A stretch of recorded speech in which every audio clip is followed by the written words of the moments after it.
Hey everybody, it's Jen with Caketastic Cakes one last time, I promise, and I'm going to show you how to decorate 3 different ways for cupcakes to be really cute and festive. The first one's going to be a North Pole cupcake. This is really easy. Cover your cupcake in white icing, just like I did. Take a candy cane, stick it in there, put a little dollop of icing on top, some little blue sprinkles for a little touch of color if you want, and that's it.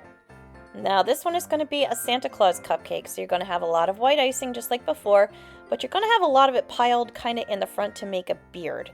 You're going to take some red icing, and you see how I'm just swirling it, just swirl and swirl and swirl, and I'm not even using a tip, I just cut a hole at the end of a bag. A little bit of white on top of your red cone there for his hat, a couple little chocolate chips for eyes, and a little dot of red for a nose. Santa Claus cupcake. This is the last one. This is the only one that really even needs a tip as well. And if you don't have one, it doesn't matter. I'm using a star tip for this, and I'm making a cone of green icing to make a Christmas tree shape. Sprinkle on some sprinkles of whatever you've got. I have just some random festive ones, a little star on top. And there's your Christmas tree. So I hope you enjoyed these little different snacks and treats I showed you how to make. And I hope you guys have a safe and happy Christmas.